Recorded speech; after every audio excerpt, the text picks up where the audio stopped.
That's what it's all about, isn't it? Yeah, no, that's it. Sam Webb, welcome to the podcast, mate.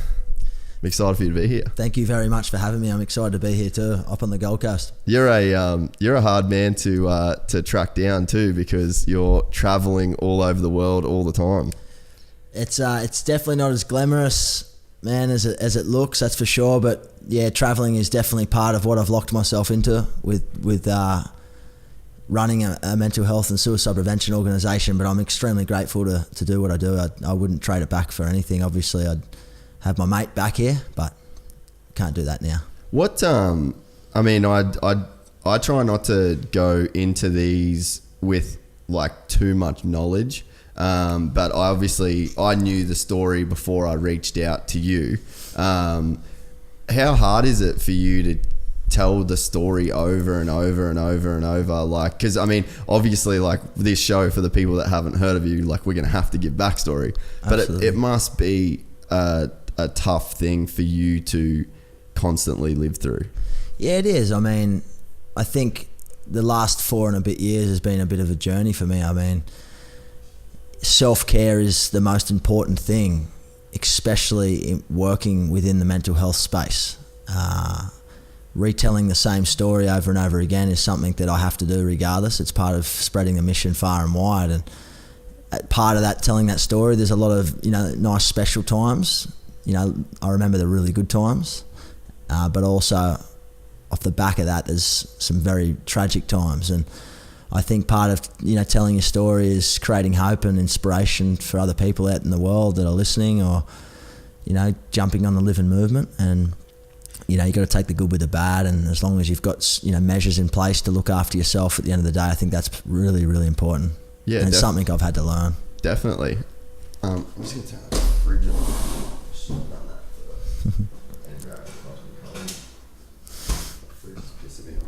Yeah, these mics work like really good when you're up super close. They pick up anything. Yeah. How clear is it? I know. Sick. They're like $500 mics. I always tell people that these are the mics that Michael Jackson used. The Rolls Royce. Yeah. So, I guess we have to give that backstory then. So you had a friend. This is kind of what I understand. You had a friend that came to you one night at a party, said that he was struggling with some mental health stuff, like thoughts of suicide and stuff like that. You didn't really know how to deal with it at the time, from what I can gather. And then that night, he actually passed away. Is that sort of how it all went down? Yeah, absolutely. It's definitely along those lines. For me, 2013 was a very turbulent year for me personally. I mean, not to touch too much on my own backstory personally, but it was a very bad year for me in a lot of different ways, personally as well. I was at a bit of a crossroads, probably what I like to call the turning point in my life, more or less rock bottom. I ended up at a party that night with Dwayne Lally. For anyone that doesn't know who Dwayne is, life of the party. Very talented at what he put his hand at. Super nice, loyal, loving dude. He's just a really great guy. From an outside looking in, Dwayne had it all, and he'd light the room up. Very talented at sports. He was a macho man. Liked to, just be strong and have the answers like most males do all the time. And especially in Australian culture, man, we have that heavy. Like my dad, my granddad, like we've got that lineage of really tough, gritty dudes. Like I think a lot of Australians don't come from a lot as well. So I think that there's definitely I think it's a big Australian culture thing as well, to that dude you're describing. Like I think we all know a guy like that. 100%. And it's been ingrained in our culture for decades, hundreds of years, and it goes back to the days of the hunters and gatherers.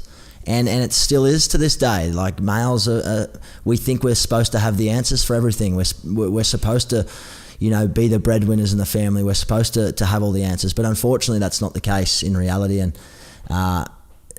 that night saw Dwayne open up to me in ways that I'd never experienced in my life before. And, I listened with a very open mind, and I thought I said the right things that I knew how in the moment of time with the information that I had, and having my own personal struggles and my own mental health challenges and at the very time, and having my own family history with mental illness. I thought I did pretty good. I thought I handled it as best as I could have. And Dwayne opened up to me and said that, Webb, I've tried to take my life twice before, and I was so caught off guard, I didn't see it coming. And I'll never forget it, because I tried to wipe out the blank space with words that I could help, or advice, and you need to be here, and like life's better living it, and stuff like that. And kind of like cliches that you'd sort of heard, maybe. A lot of that, but also reassured him that he had the right support there, and there's so many people that would care for him and would be there if he asked for help. And I promise you, Webb, I wouldn't do it. And if I'm ever in a bad place, I'll definitely reach out to you. And we resonated very well with a lot of the similar discussions that night, in particular in that room. And about a solid conversation, about 45 minutes. And that was probably the last time I seen Dwayne in living proof. I mean, wouldn't have been soon after that. He had a bit of an altercation at the party with someone, and he left, and it was about an hour or so later he took his own life. And I didn't believe it, because I thought that he, maybe was there something I didn't say right, or could I have done something differently? I still beat myself up to this day. But it sounds like you did say the things that, because it's like, it's hard to really know what the right thing is to say, like, and I guess that's probably part of the message that you're trying to get out with LIVIN. And I think that opening a dialogue on a more day-to-day basis, and getting rid of the stigma of that kind of, the challenges that people face. But it's like, you don't know the right thing to say to a person in that situation. I guess all you can do is give them your best advice, you know what I mean? And especially, you said that was 2013, right? Yeah, September. Were the resources around back then that we have now? Like, we have LIVIN, we have these, different helplines, and, we have like the mental health month with, different charities and things like that. You know what I mean? So it's like, I guess you said, given the information I had at the time, like, what else could you have kind of done? Yeah, absolutely. It's a great point. I mean, I think at the end of everything, and one thing I can take away from that life-defining moment for me personally is probably, listening is probably the most important thing you can do. And the more I think about it, the more work that we do in the space. And I look back now in hindsight, I mean, Dwayne was asking for help that night. He was asking me for help, and I couldn't give it to him. I thought I could give it to him, but I obviously wasn't. And having my own struggles, I thought I listened as best as I possibly could have. I thought I said everything I possibly could have said, and obviously not. I mean, some things just aren't the way they're supposed to be, and I did everything I could have in the moment of time, as I said, and I can't take that back now. Casey, who's Dwayne's best mate, him and I started LIVIN together, and we were going to do it to save one life, but the mission's far greater than that now. It's huge. It's as you said earlier, there is a lot of help support out there. There was that night as well.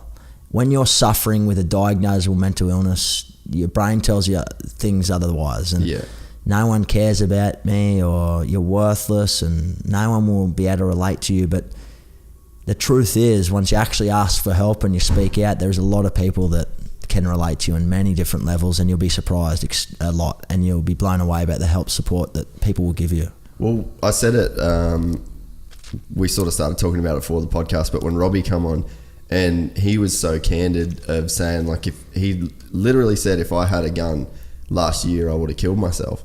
And I was like, I've known him for years, and we had a day where he crashed, and he almost died, and like it was a super traumatic thing for like everybody, and there was a few of us that were at his house, and then to hear him say that, and it took me back like massively to hear, and I was like, well, fuck, I don't know what to say right now.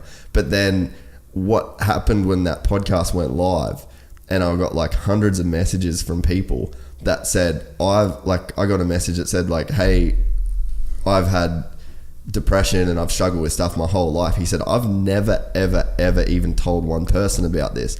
And he said, but the fact that Robbie Madison, who is my hero, can say that I've had, you know, those kind of struggles and thoughts. I think that that is so powerful, because there's a dude that you think is untouchable. And it's like you said with your mate's like life of the party, so talented.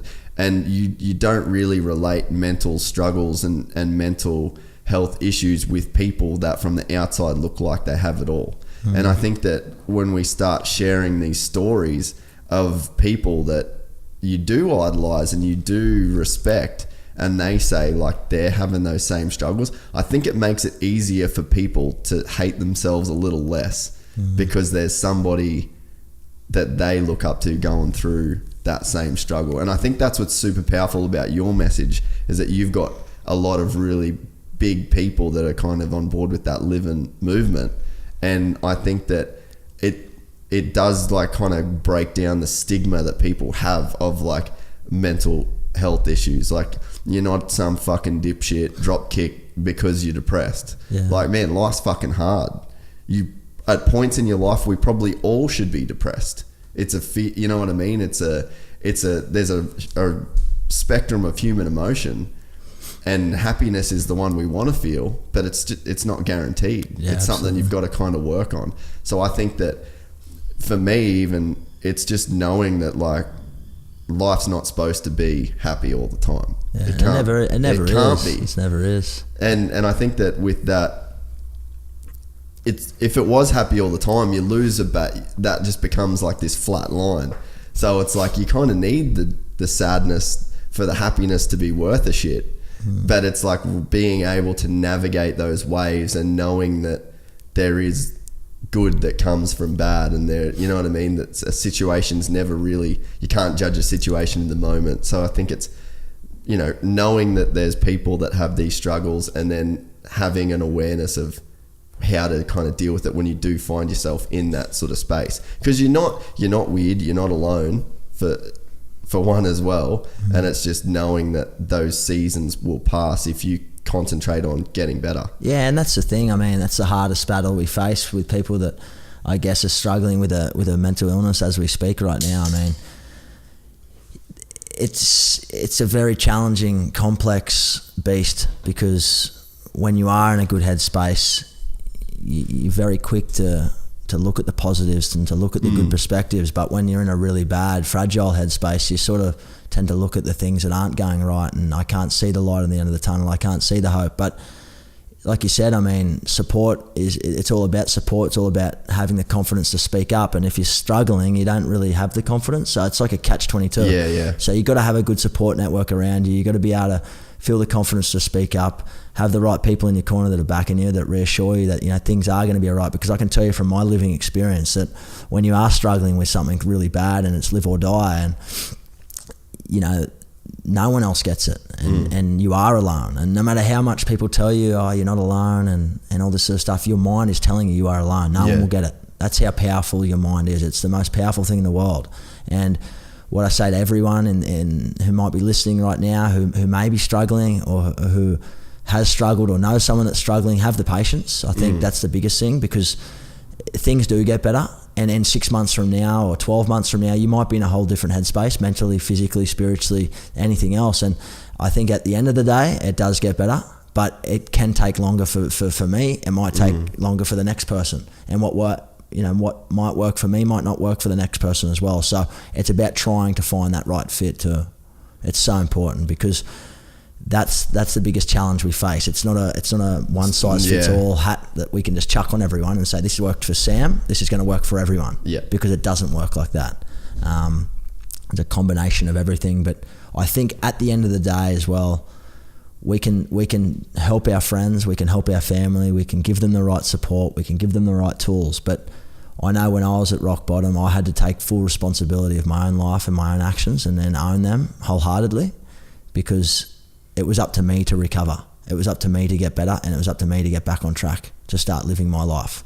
And if it wasn't for me, someone can inspire you enough, they can motivate you to take charge, but ultimately that decision lies within yourself. Do you think that we have a bit of a problem in society, but I think there's a certain thing where I think life got easy to a point where and I mean easy as opposed to traveling from the UK to Australia on a boat.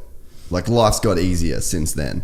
And I think that progressively things got better and life got better and things got easier, and we were able to we had more time to think about things. But then now we've kind of got over this tipping point to where we've got too much time to think about things, and things were easy, and people tell you that you should be happy all the time, and that, you know what I mean? Like, you should do this, you should do that. And then it builds up this expectation in people's heads that if they are struggling, that it's something to do with them. But I think that maybe the message should be, nah, dude, life's supposed to be hard. This whole trip around this rock is supposed to be super fucking difficult. We're all in a competition. We're all in a race. And I think that almost society's trying to like dumb that down a little bit and be like, we're all equal. We're all this. It's like, I think we need to get to a point where we're confident enough to say that, look, man, this is a race. This guy wants a job. This guy wants a job. This guy wants to be on the sports team. This guy, like, we're all in competition with each other, and it's not going to be easy. Because I think that sometimes there is a problem when there is like that participation award and you're getting something for nothing. Yeah, and I think that creates a culture of people that then let down the expectations that they think others have of them, if that makes sense. Yeah, it does, absolutely. People are getting rewarded for coming last these days, and it's not like, it never used to be like that. And I think there's a lot of different areas and a lot of different angles that contribute to good mental health, poor mental health, mediocre mental health. And I think at the end of everything, and when it's all said and done, everyone's on their own journey. Yeah. Everyone's on a different wavelength. No one's exactly the same. Everyone's extremely unique, and life is never meant to be perfect. It's always an up and down roller coaster, and that is for everyone. As you said about Robbie earlier, I mean, you can be the life of the party. You can look like you've got your shit together, but no one's life is perfect. Nobody's. No. Not one person in this world is perfect. And as they say, if you've got more, dramas are generally greater. Yeah. So the less you have, you're probably less likely to have as many dramas, because you don't know what you don't know. You don't know what you don't know, right? Yeah. But I think, that life's always up and down, and this whole illusion around perfectionism, it doesn't exist. And there's people that chase this thing that literally it doesn't exist. Yeah. Perfection does not exist. Yeah. Perfection is not even, perfection doesn't even, it's not even real. And it's not even worth, I think that's the problem is like because I mean, there's two parts, and I guess we're probably like jumping a little bit further, but there obviously is the stuff that you can do when you're in the struggle, which is what you guys focus on. But I think that just as important as that is creating the dialogue that can maybe prevent people from getting that far into that place to where they have, prevention's better than cure. That's exactly where LIVIN sit. Yeah. Prevention. And I think that it's like knowing that there is like some of the hardest shit I've ever done in my life. Like, I've got a friend at the moment and he listens to the podcast. He's a fucking legend. Everybody loves this guy, but he's going through a tough time at the moment. He's tough time with work and things like that. And, I said to him the other day, like, and just like we were saying, like, you with the travel and stuff, like, your voice is cooked, you're tired, so like the Instagram version of what you're doing is fucking rad. Yeah. But then like how your body feels, your throat's sore, you can't get to the doctors on time, you know what I mean? Like all that shit. So I think that, you see, and that like the Robbie Madison thing, you see him breaking world records, you see him doing all of this, you see that image, and there's a certain picture then you paint of that. But I think that, like I said to my mate, I was like, dude, there were times like, especially there were times in America where I'd have like friends go to Vegas, right? And I'd have $0 in my bank account, zero. And then I'd have some noodles and rice and shit in the cupboard. And that was what I had. So everyone else went to Vegas and I got to watch everyone have a good time, and I just couldn't do it. And then on the, like 2 days into their trip, the power and water goes out. So it's like winter in California and I've got no electricity and I've got no fucking water.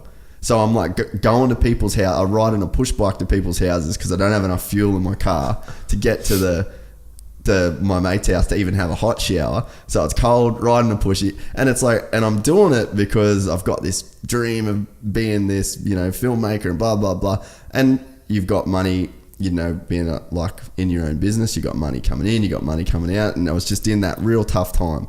And it's like, that's a dark moment where you're like, man, I'm a fucking loser. I'm living in a different country. What am I fucking doing? I got no money. I got no water. Like, all my mates are in Vegas. Like, you're a dipshit. And you're right. Like, when you're in that dark moment, it's so easy to hate yourself. It's so easy to be negative and think that it won't get better. Yeah. But when it does get better, you feel like a fucking Superman because you lived through that thing that was so shit.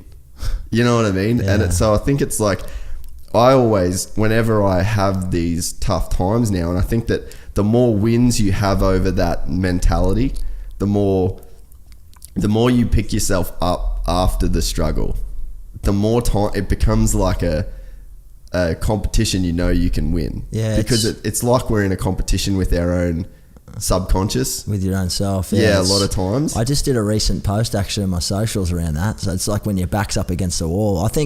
I know for me personally, and I think for a lot of people that we deal with, a lot of people don't like to befriend their struggles. Yeah. So they deny them. A lot of people live in denial. So Yep. they don't like to admit if they're vulnerable. They don't like to admit that they're unhappy, and they don't like to admit that they don't have money in their bank. They don't like to admit they can't go to Vegas. You know what I mean? Yeah. And it's like, own those tough times and own the shit where you've been in the bottom. Yeah. And own that shit where your back's really been up against that wall, and use that to propel your next challenge. And it's interesting that you said about you're almost challenging your own subconscious, and it's like when you're in a bad place and you get through it, you're like, fuck yeah, I got through that. You know what I mean?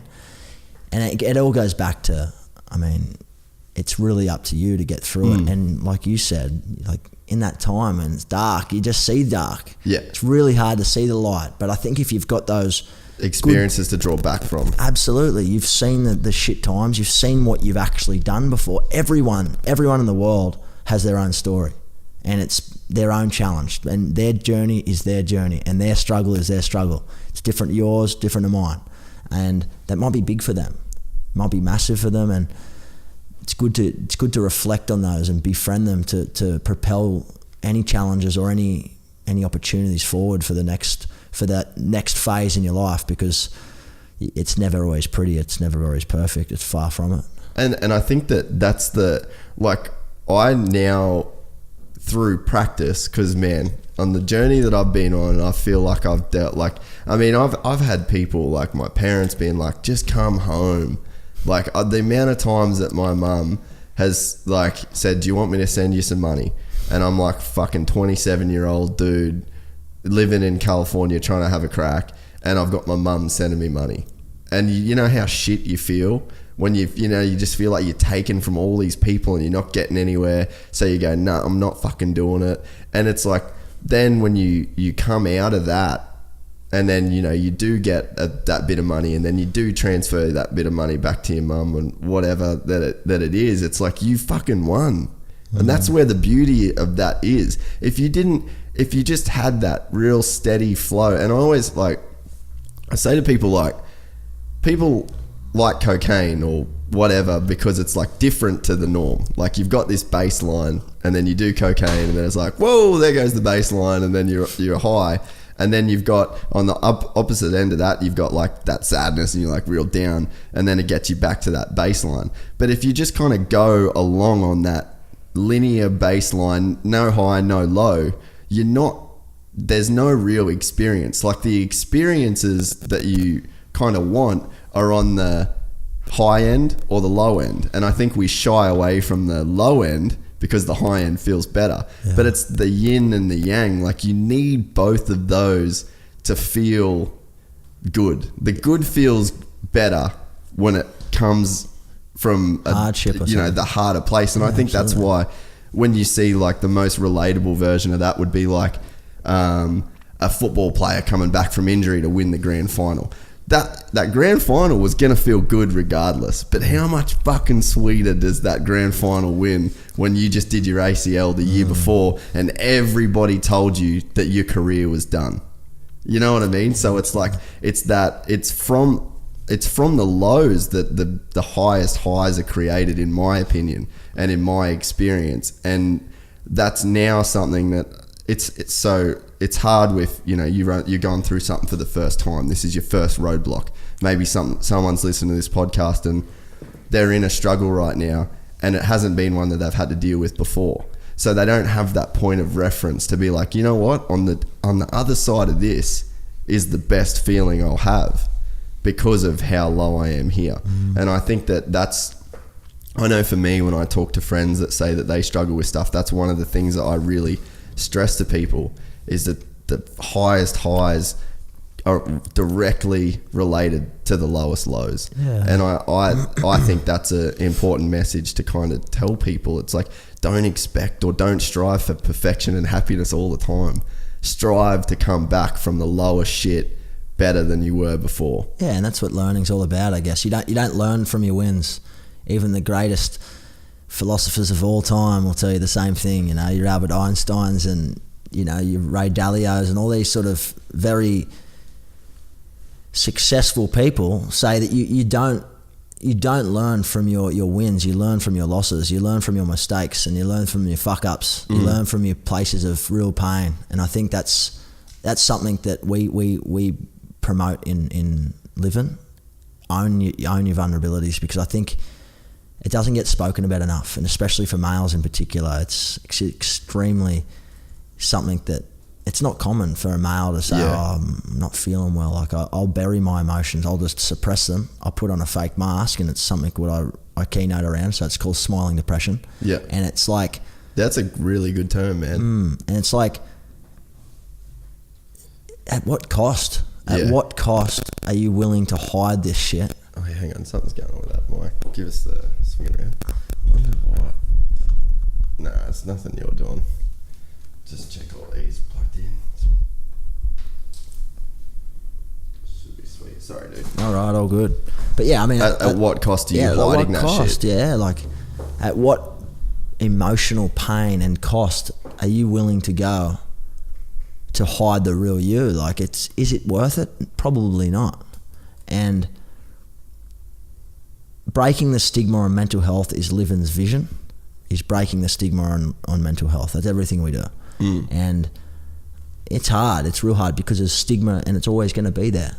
It's about changing people's behaviours and attitudes. And I can tell you right now, when I was at high school, I didn't have anyone come in to talk to me about mental health. Yeah. I had sex education at best, you know, and that was a blur still. Did you ever have that Harold, that giraffe dude? Yeah, we actually did, now that I remember. That was in my primary school. I saw that Harold. Healthy Harold or something. Yeah. I actually saw him on the highway in Brizzy, and it just, you know, when you get like those flashbacks. Yeah. But you're right, that's the extent of what we had, like, because how old are you? 29. Yeah, so we're the same age. Yeah, turning 30 next week. I'm not real happy about it. Mate, just own it. Fucking own it. I'm not happy at all. Yeah, no. I'm right. It's the I'm best right time there. of my life in front of me. I'm right there with you. I've got 30 coming up, and I'm like, geez, what have I done? That's good. 30's a new 20. That's it, mate. Yeah, there's a lot of help. Like, I mean, but we didn't have that shit back then. We never had it. It was like you go to school, you learn maths, science, English, biology, and it's all well and good, but no one ever teaches you life. No one ever teaches you. What's going on with that? No one ever teaches you life skills. Yeah. And that's something that we're trying to touch on with LIVIN.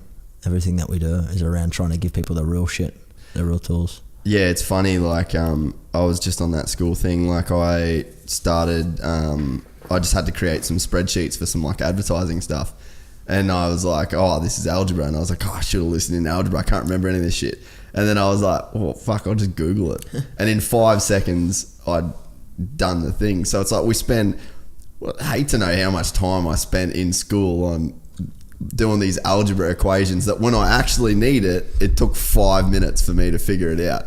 So it's like, wow. You're right, you spend so much time on shit. But I think that the people that would react in a way that you would say is par for the stigma of, you know, I guess that negative reaction that we're trying to eliminate and LIVIN is trying to eliminate, a lot of those people are probably just dealing with the shit that they're themselves and their way of, it's like you said, they're sort of in denial about it, and their way of combating that and not letting people know that they're struggling is to kind of speak in that like negative rhetoric that creates the stigma. Yeah, absolutely. And it's blaming other things, and it's pretending like it doesn't exist. And everyone will play a part in this. Everyone plays a part, an active role in breaking the stigma on mental health. It's not up to LIVIN. LIVIN are doing the best we can, and we're very grateful with all the support. And this is a shout out possibly to all the people that help and support LIVIN from all walks of life, because it blows my mind every day how grateful I am, and I know Casey is, and everyone that's part of the LIVIN movement of what they've created, because essentially the LIVIN charity is everyone's charity, and that's what we want it to be. And it just continues to blow my mind about all walks of life. You know, everyone, no matter where you're from, what socioeconomic background, no matter what your region is, no matter where in Australia or in the world you are, you know, you're going to play a role in breaking the stigma down around mental health, because what you say or do next may be contributing or helping the cause in some way, shape, or form. Detracting as well, you know. And it's very common. I mean, 1 in 5 people will experience a mental health illness or a mental health challenge in the next 12 months.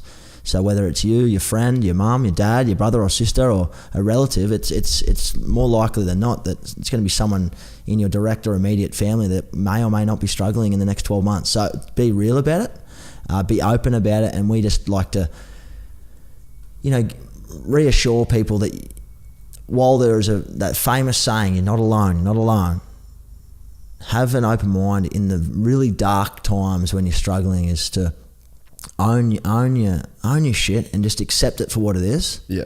Acknowledge it as best as you can, and use that as power to make positive changes in your own life. And it doesn't diminish you as a person to Not be at going, all. you know, because like I mean, I don't really talk about a lot of like relationship stuff with the podcast, but I mean, there was a point in time where in Ricky and my relationship where I was having like some real dramas with myself, and I was acting out in ways that it was just like sabotage, like self-sabotage.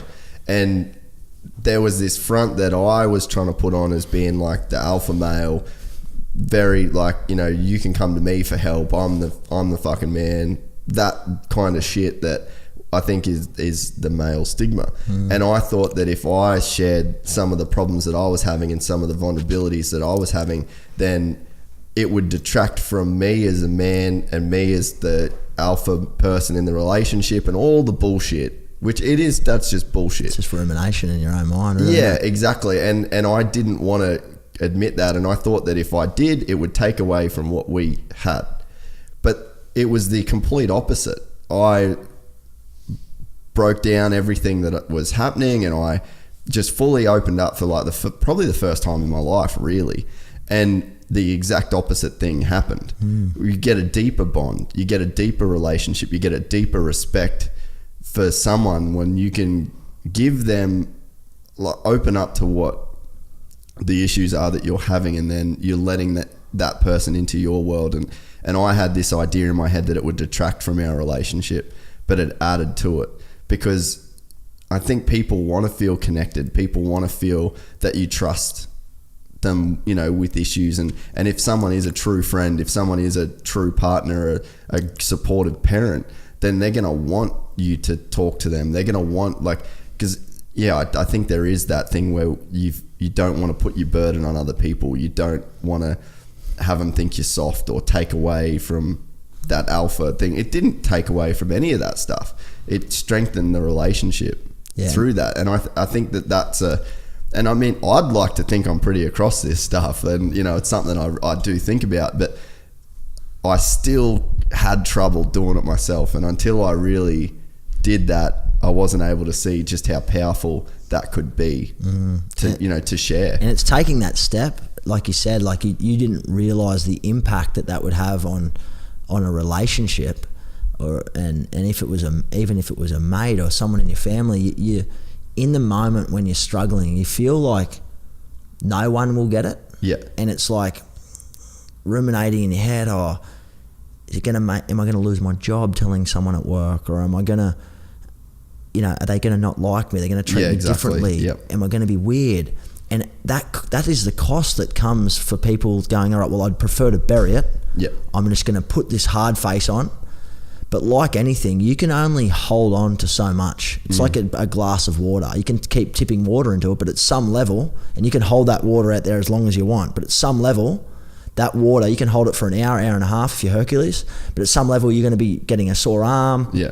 Your arm's going to ache, it's going to shake, and at some stage, it's going to drop and break, right? You're going to make a lot of mess. Or you can give that glass to a friend or someone in your relationship or family and ask them if they can help you to hold it up. A problem shared is a problem halved, and it's getting that courage, to get to that stage to actually ask for help, and then you'll be like, I'm so thankful I did it. Like the amount of people that come through our channels, like you were the first people we told after 6 years, and we listened to you at a mental health discussion or a forum or a school talk, and we left, and we for the first time we told our parents, and I was living for 6 or 7, 10 years in denial, and I didn't want to tell anyone, and I feel so much better telling someone now. And it's so hard though when you're on that fence and you're just about to tell someone.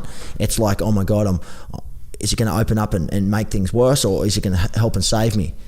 But that's that fine line where the person who's struggling or dealing with certain stories or emotions or journeys have to take that ownership on themselves to say, all right, I'm going to do it.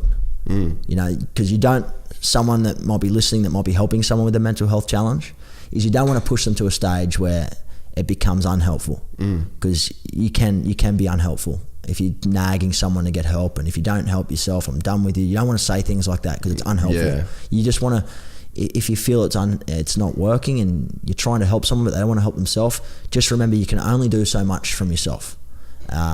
Be proactive, check in with that person every now and then. Maybe send them a message once a week. How are you doing? How are things? Is there anything I can help you with? Give them some opportunity to ask for help. They're really helpful things. Don't tell someone to harden up or get over it. No, you'll be right. There's people in third world countries that don't complain. Look, why are you complaining? You got a house, you got a great relationship. All that shit doesn't matter. Yeah. When you're struggling, you're struggling. Money, family, that shit doesn't matter. It doesn't even come into your mind. Doesn't matter if you've got a bank account that's 9 figures, or it doesn't matter if you've got the most well put together family on this earth. If your shit's not feeling right, it's just not feeling right. So don't ever compare and think to yourself, oh fuck, why do I feel like this? I've got everything. I shouldn't feel like this. That's not the point here. If you feel bad and you not feel well, speak up and try and share it, because more times than not, there's going to be a lot more people that want to help you and support you getting back on track to living your life. And it doesn't matter what you do own or don't own, that stuff's irrelevant. And I think that too, people need to get away from that cultural, the cultural factors that you think depression is linked to. Depression is linked to the chemistry that is going on in your brain. And where your brain doesn't give a fuck about your bank account or your nice car or your good job. If there's some things that have set off reactions in your brain that have led you down a path to where those chemicals are now out of whack, it's out of whack. It doesn't matter if your friend thinks you've got a good life. And I think that maybe too much of our gauge of like, oh mate, your fucking life's great, you're right, it is irrelevant. Like, I think people need to know that depression it's a biological thing. There's imbalances that have been created, and it happens over time, and it's a lot of different factors that come to play to where it's not just what you see on the face value. And like we said, with a guy like Robbie Madison, he's got every fucking world record that you could think of, traveled all over the world, you know what I mean? And there's something that's happened, and look, that could be from concussions, that could be from traumatic injuries, that could be from so many factors, but it is on a biological level as well. And it's not just the socio-economic it's a combination. It's an absolutely combination. And I want to make it clear too on this podcast, just so no one thinks I'm a doctor or a psychologist, because I'm certainly not. I'm not a professional trained mental health qualified expert by any means. This is truly off lived experience, and lived experiences only. And obviously I work, we've got consultants that we work with, doctors and GPs and what else. So we have a fair good understanding about what is and what isn't. And as you said, I mean, combination. It's a combination of things. It could be biological, could be a social issue. It could be a range of different things. It could be something from childhood. It might be a brain chemistry. It might be from drug abuse. It might be from, you know, bullying in the schoolyard. It might be, you know, alcoholism, aggressiveness. It's a range of different things. It could be homelessness. There's so many different areas that could, you know, be the adding forces behind your struggles. There's not just one thing. I can't just say, okay, I've lost my brother, now I'm gonna fall into a hole. That could be one major contributing factor. With a range of other things. So there's a continuum. You've got mentally unwell or ill, then you've got mentally well. Everyone in the world sits on the continuum. It's a spectrum, yeah. Yep, from unwell or ill through to mediocre through to mentally well. And it changes. It changes all the time. Changes every minute of the day. It's like changing your status. It's like you know, positive, negative, and we all experience bad emotions. We all experience loss, trauma, setbacks of life. That's normal emotions. But where it starts being a problem, and what a mental illness is when that changes the way you behave significantly and affects your way you live, and it affects the way you live your life and deal with life challenges. See, when you're mentally healthy, you can deal with life's challenges. You can bounce back from them. Whereas someone that's mentally ill, they don't have those coping mechanisms. They don't have the strategies to be able to deal with life's challenges. So it changes the way they behave. They become socially disconnected. They might sleep more. They might sleep less. They might have change in appetite. They might not answer their phones when they normally would. They might try and lie to cover up certain things. And as a good friend or a family member, you can generally see certain warning signs. But don't ever forget that the people that are the life of the party, they're generally most of the ones that are struggling as well. Like, don't ever think that someone, just because they've got their shit together, it looks like they got their shit together, they have their shit together, because they probably don't. Isn't it funny too, like, talking on that, you'd have to think like pretty much everyone's going to be a victim of bullying at school at some point, right? And those bullies, if I could look back now, and when I do look back now and I know the parents that they come from, and I know the family that they were in, and I know the house that they lived in. When you're a kid, you don't really understand, like his life fucking sucked. And none of that was his fault. He got born into that place and that environment. And I think that it's really hard to, obviously when you're a kid, it's really hard to see what's actually going on, to where instead of, you know, being like, oh, fucking hate that dude, bullied me, rah, rah. The real thing to do is to reach out and go, dude, do you want to be my friend? Like, you've probably, you know, and like you said, that life of the party, when you've got someone that's going so over the top. And I know dudes like that now, man, that they're so flamboyant, over the top, hit the piss every weekend, let's go, like that attitude. And it's like, I can almost see through that and be like, dude, you've probably got some stuff that you don't really want to address. You know what I mean? Totally. So it's like, it's having those, I guess, like these conversations, having the hard-hitting conversations, so important, and knowing that, like, you can listen to this and you're like, man, maybe that is my mate. Maybe he's got a bit of that going on, and then you just randomly reach out, and you don't dress it as a mental health conversation. You just dress it as a real honest mate conversation, where, you know, like, you say, for instance, that mate that's just your party mate and he's always drinking, and when you want to fucking send it, that's the dude you call, but you don't really talk to him too much on a personal level. He's probably a guy that you should call and be like, fuck, what's happening, brother? How are you? How's things? How's job? How's the missus?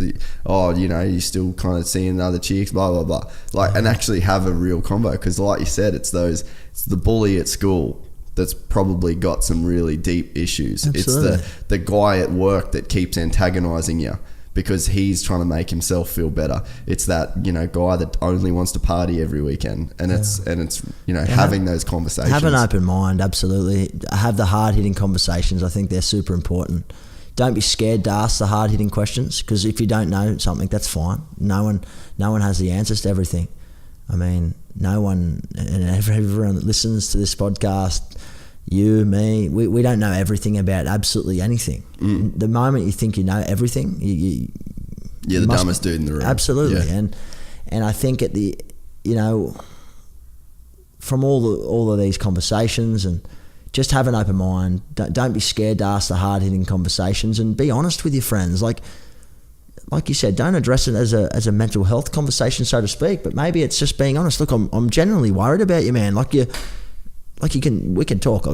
That's fine. Yeah, but no judgment. Honest, no judgment at all, and just do listening. Like, listen more than you talk, and listen, reflective listening. Like, really listen. You know, there's a difference between listening and really listening. You know what's funny? Since we started the podcast, I've noticed there's two types of conversations.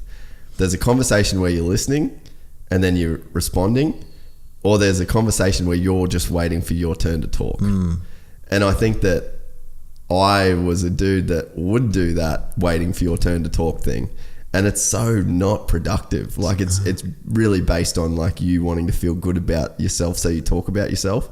And I think that, just thinking about like what a real conversation is can even be like a pretty powerful thing, so because powerful. It's not until you do this whole thing where you like turn your phones off and you've got all, like, I've actually got my phone way too close to me. But you know, get it out. But you know, when you start having like these really full on deep conversations, and you actually realize like, oh, we probably don't talk enough.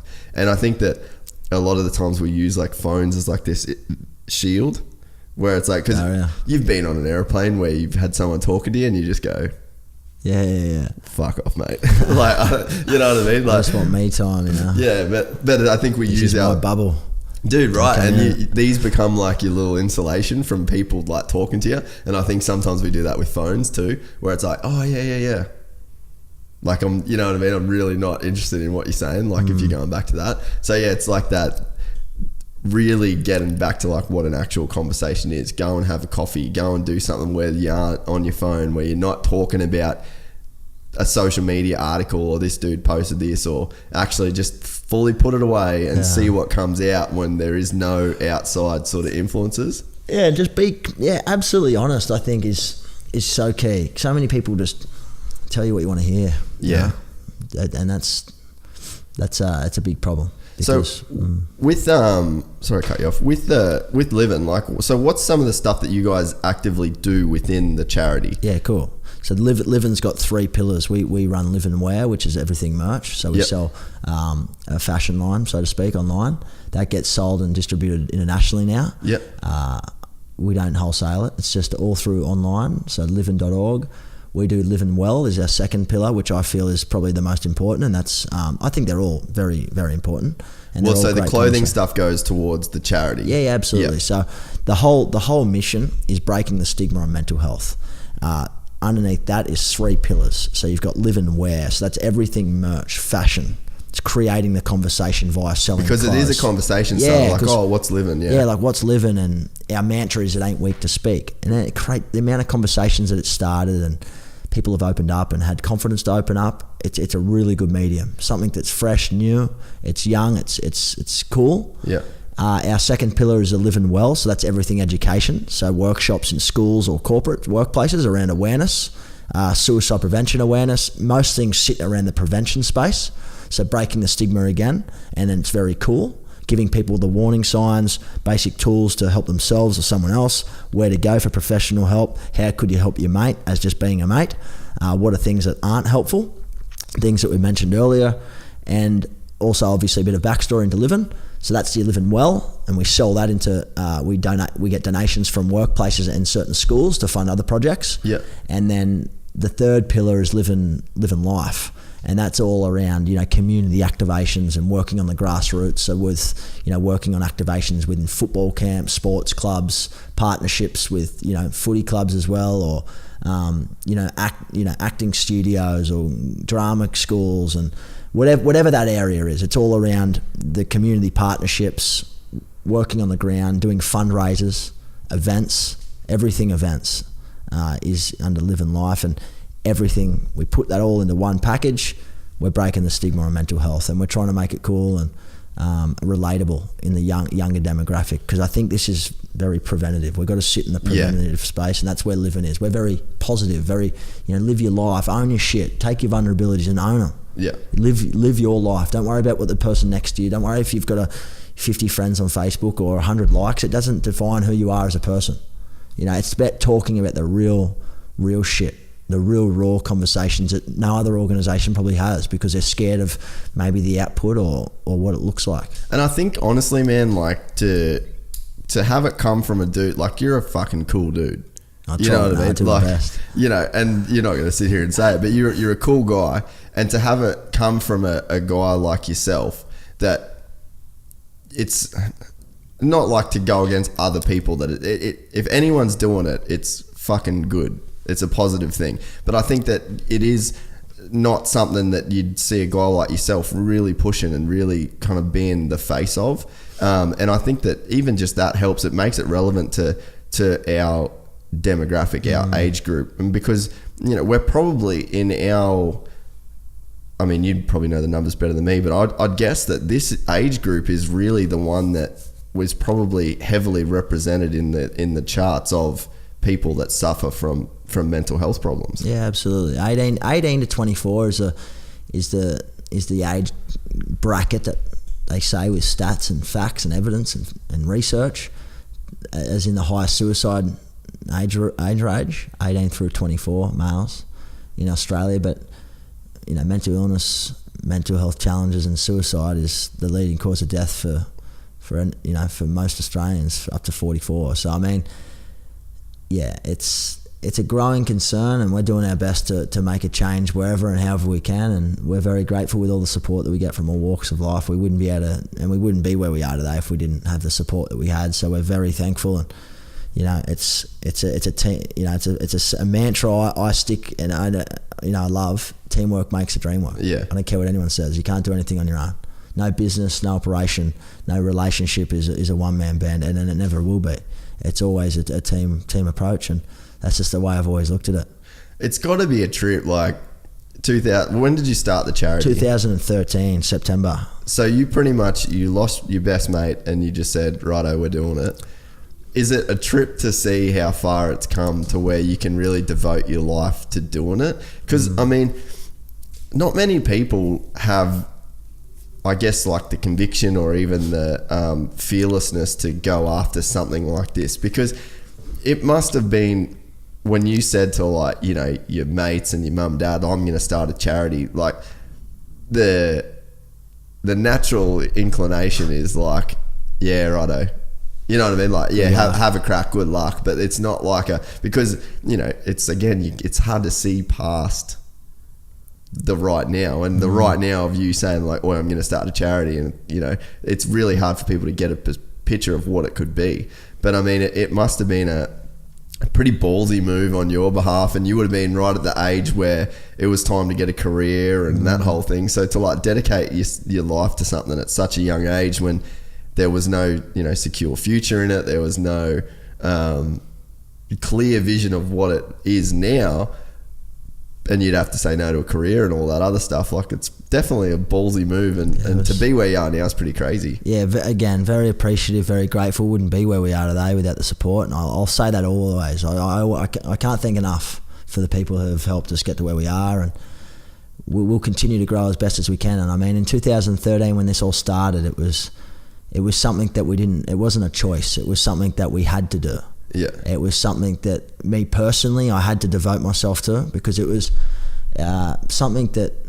You obviously had like a bit of guilt there, right? Absolutely. Yeah. Absolutely. I felt, you know, did I do enough? Maybe I didn't do enough. What can I do now to honour Dwayne and to the other people that I've lost in my life, and family and everything else that have taken their life to suicide? I mean, it was very personal to me. This was like the edge for me. This was like that tipping point in my life. When Dwayne passed away, it was like, all right, there's no fucking around no more.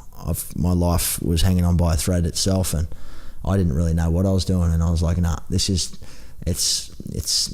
sad, but like the most tragic of circumstances has created a purpose in Casey's life and my life and other people who are working with us to create a change, like something so terrible and something so bad that we'd take back in a heartbeat.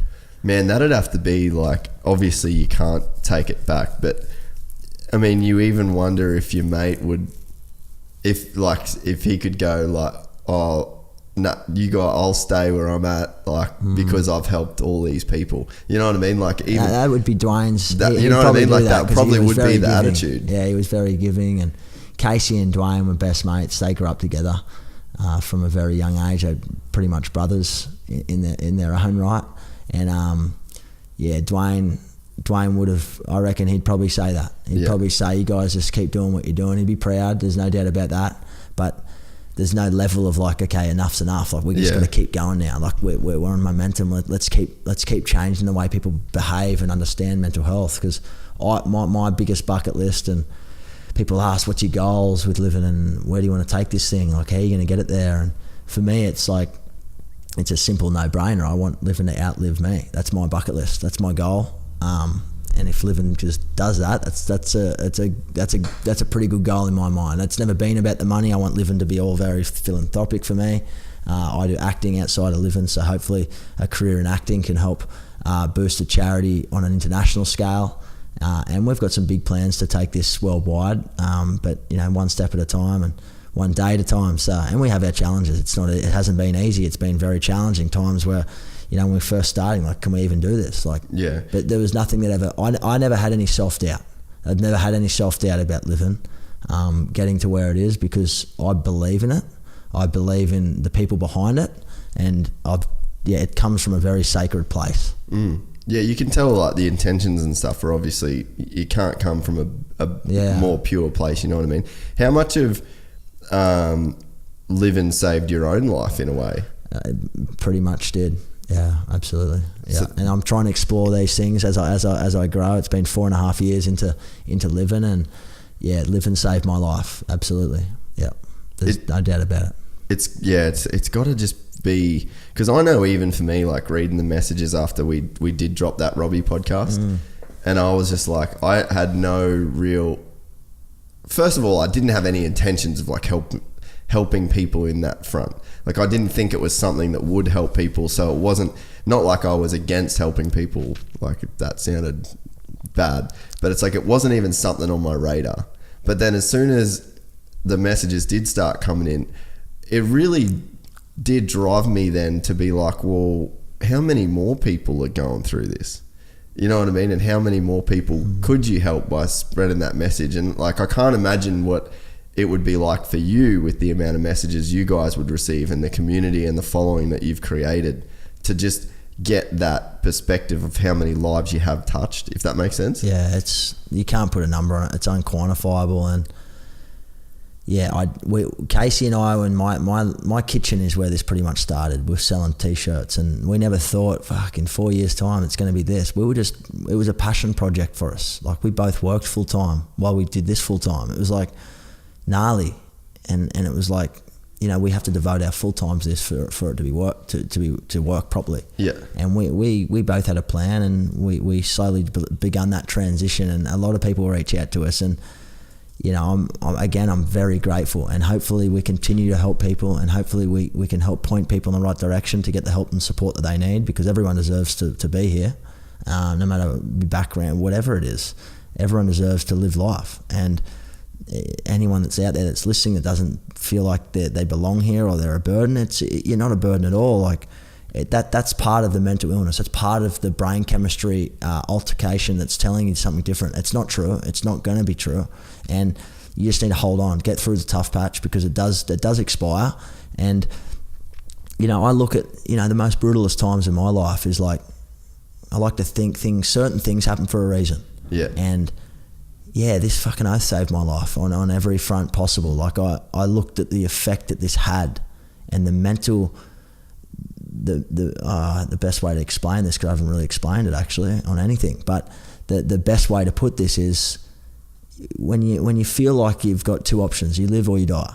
You don't really, you've got to do everything you can to live, and the experience that not only me, but like Dwayne's family and his friends, look what they endured. Yeah. The effect that this has had on thousands of people from all walks of life. There's Dwayne's all over the world. Imagine the impact and the ripple effect that this is having on people. I saw that with my own eyes. And I'm like, fuck, I've got to do something about this. Like, this is not, I can't be another statistic here. And then this is that we're on a whole little bit of a journey, and this is where it's ended. It's not ended yet. This is still going. This is where we're at. This is where we're at, and this is just the beginning. Like, we've only scraped the surface. With the platform that you guys have, I'm super into alternative kind of research and medication for this kind of stuff, because I think that if you look at the statistics behind SSRIs, it's a fucking crapshoot. And I think that there's a real problem that we've got right now in terms of the system, if you want to call it that, to where we're prescribing medications, and we've got, you've got like a battery of possible medications that we can use to treat antidepressants, and in particular the SSRIs, and the numbers don't really reflect a very positive impact. And I think that if it was anything else, we'd kind of go, let's can these drugs, because the rate of efficiency is really not where it should be. Like, if you take Nurofen, it's going to do something to combat your pain. And then if your pain is too much for that Nurofen, then you get something else, Nurofen Plus, and then you've got Panadine for it. Then you've got like those chemicals target the pain receptors, and then they dumb that response. And I don't think that we have that effectiveness with SSRIs. And I think that, is that something that you guys kind of look at? Is there like a kind of a treatment thing that now you've got a platform to like kind of advocate for some different research and stuff like that? Yeah, I think research is always getting done in this space. I think again, SSRIs, they certainly work for some people. For some, yeah. Yeah, but again, it's a combination. The thing is with the system, and it's kind of a little bit of it's messy to a certain point. Yeah. But you don't have a personal time. When you go see a GP, for example, it's 15-minute time slots. You're in and you're out, and there's no real personal discovery of what this person may or may not be going through. So for a lot of certain, and not to name anyone, but for protocol for certain people, it's like, here, take this, you'll probably feel better. But it's, and if you don't come back, and I'll put you on something else. And it's just like, that messes the mind up. It can mess the mind up even more. So it can be helpful, unhelpful. Again, it's all about each individual. Everyone's very different. Certain SSRIs work for some people. Zoloft got me through 5 years of my life. And then I became like a zombie, and I got off it. And that was for me. I mean, when I needed it, it helped me. When you came off that, did you go like, this is fucking with me, like I have to get off this?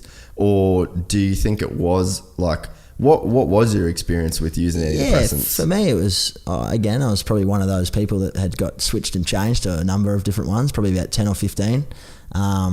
Told I had this, told I had that. No, you don't do this. No, you don't do that. But for me, it was 5 years on something, and I sort of zombied out to a certain point where I really didn't have any emotions. I was very just flatlined, and it wasn't really enjoyable at that stage. So I just decided, I know my body well enough, and I'm going to get off them and use natural remedies like exercise. I'm going to run. I'm going to go train. I'm going to read books and whatever. The statistics of exercise treating depression versus antidepressants.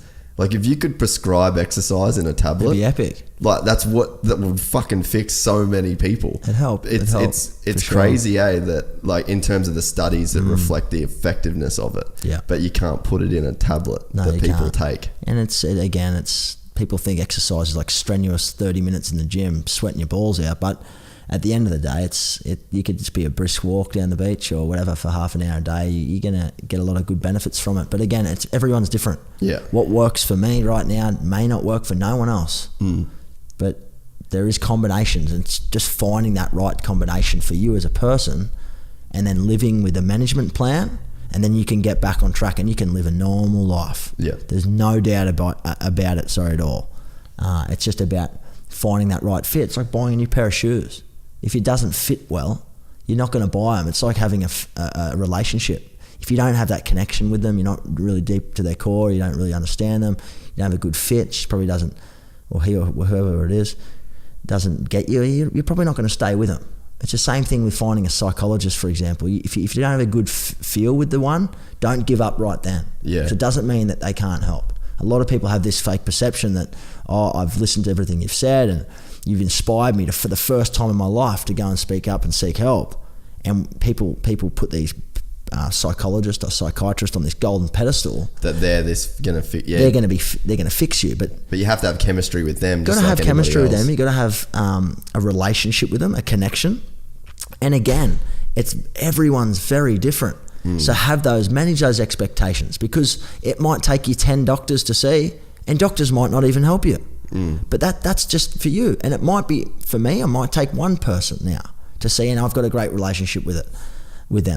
But that's there's no set plan. There's a bunch of different combinations, but there's no set, okay, go to this person, he will help you. Have an open mind, and don't be damaged or let down if you go to that doctor today, if you're listening and you're inspired by our conversation, and then give up after that, because there is people out there that can help. There is definitely people that can help. Yeah, even that kind of period that I alluded to before, like I actually went and saw a psychiatrist, and it was a helpful, really helpful thing just to unpack in a way, because look, man, like I don't care how understanding your mum is, your girlfriend is, your brother is, like there's talking to somebody, you need to do it, but there is definitely a freedom that comes with talking to somebody that has no fucking horse in the race. And that's what I think that I think if you want to talk about a stigma, I think that I was like, I'm not going to fucking therapy like that. You look at it in movies and you see like it's so, and it's almost been it's almost got its own stigma around it now through like TV and shit like that, like, oh, I'm going to see my therapist, and you kind of look at it like, fuck, really? And I definitely had that stigma about it, and I was like, what's this person going to be able to say to me that I don't already know? But it's like, go and see someone and just unpack with no judgment. They don't fucking know you. Absolutely. You know what I mean? And it's like, I think that there is, you need to talk to your family, you need to talk to your friends, but there are consequences that come with that. They're going to be positive consequences in the long run, but when that person knows you, when you see that person again, it's a different thing than talking to someone that's completely unbiased. And it's very liberating to get that weight off your shoulders. And that was something that I didn't expect when I went and spoke to the lady that I spoke to. And then, like you come back home and, oh, how'd you go with your thing? And what did she say? And you say, well, she didn't really say anything. I sort of said a bunch of stuff. And I mean, I've found it on the podcast, you like start to form these ideas as you say them, because we get these ideas in our head and they just sort of live there. And it's not a very convenient place for an idea to live. You need it to be out. You need to explain it, and it sort of develops as you talk.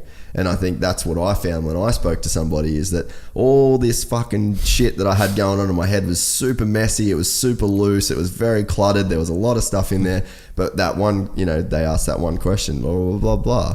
And then you just go off on this tangent, and they let you unpack and create meaning and sense out of the things that you've been jumbling in your head for God knows how long. Yeah, that's so true, man. Absolutely. So it's just having that confidence to get to that stage, and that can be the hardest challenge for everyone. But the beauty about seeing a therapist, and no one has to fucking know. Yeah. She doesn't know you, or he doesn't know you.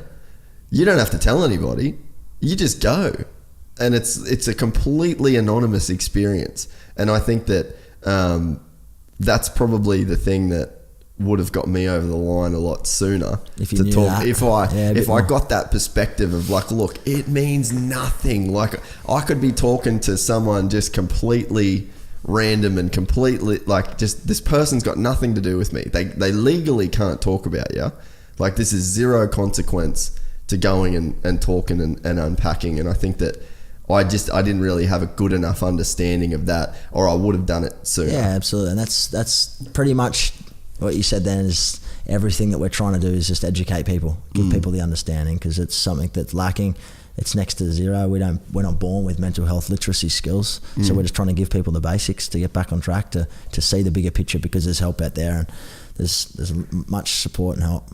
Have you looked into any of like the psilocybin treatment and stuff like that for depression? No. Man, there is some I wish we could Google some shit now, but I might post some links. We have like a closed, like a forum kind of group for the podcast. I'll post some links in there. But there is some crazy shit that's going down with microdosing psilocybin, which is mushrooms. Wow. And they've done like, so it's been cleared for, I think, like phase 3 clinical testing. So actually, so the FDA, which in America is the association that, well, the Federal Drug Administration Association. So yeah, they're the ones that yay or nay new drugs, development of drugs, testing of drugs. So obviously psilocybin, which magic mushrooms, is a illegal substance. So you can't actually do clinical testing on them without government approval. So now the US has got to a stage where the FDA, the people are so unhappy with the success rates of SSRIs that the US government has approved the FDA to do phase 3 trials of psilocybin. So you take because basically the receptors that SSRIs target are the same ones that the psilocybin targets, but it's just fully natural. So you take a microdose, which is 1/10 of a recreational dose. So you have no physical effects, you have no hallucinations, you have nothing. But the chemical, the psilocybin chemical, is binding to the serotonin receptors in your brain that the SSRIs are trying to. Wow. That's what they're targeting to affect, but it's very hit or miss. So, but they've found like ridiculously successful. It was like 70 or 80% on a double-blind placebo test of people getting these non-psychoactive or non-hallucinogenic doses of magic mushrooms. Wow. And having results that lasted like 6 to 8 months. So like there's some crazy shit going on. And in a country that was legal to do that, I have done microdose of mushrooms, and I wouldn't say that I definitely was not in like a depressive state when I did it, but there was a feeling of happiness, a feeling of gratefulness. Oh, you got to get out of here soon. But yeah, there's a feeling of gratefulness and like just general well-being that came from taking, I think my dose was 0.12 of a milligram of mushrooms. So you get no physical feelings. You don't feel any of the typical what you'd associate like a trip. Yeah. But you get like all of those benefits and the testing. I'll send you some articles. Yeah, it sounds fascinating. It's fucking incredible. It's interesting what they're working on. I mean, there's a few other ones. I know there's a ketamine treatment. Which is I think it's almost legal at the moment. I think they're trying those studies in Sydney at the moment, but they're doing it with MDMA as well for post-traumatic stress. Yeah, but that's why I was curious when I asked about because you guys have a platform, and I think that it'd be hard for people. What I think it needs now is for people to know about these kind of alternative treatments, like with the psilocybin, and then go to, people in Australia. And you guys have a platform, to put forward these kind of ideas and say maybe we should do something with these testing, and try and get some things going and the conversation going. Because as much as there's a stigma around mental health, there's a stigma around the use of psychedelic mushrooms. Yeah, you know what I'm saying? 100%. So anyway, there's a ton of stuff we could talk forever, but I know you've got to get out of here. So I really appreciate your time, and tell everybody all the links, all the Instagrams, all the everything, what they can do to support LIVIN. Yeah, first I just want to say thank you for having me on the show as a bit of a foundation to spread the love to everyone that's listening. Hopefully it's helped someone who's tuning in as we speak, or who will be tuning in at a later date or a later stage. Everyone can head to livin.org as our website. All of our socials are just livin.org, LIVINORG. And please, any help, support would be greatly appreciated. I'd be forever grateful, and love to help if we ever can help you guys. No, for sure. And so people that get on and buy the t-shirts and buy things like that directly goes to support the charity and events that you guys do. So I would encourage people in the Gypsy Gang to go and get some merch. If they look it up, if there's any events near you, if there's anything that you can kind of get involved with the charity, go and do it, because the message is a fucking good one, and it's one we wholeheartedly endorse. So really appreciate your time, mate. Thank you very much. Thanks, guys. Thanks for having me. Awesome, dude.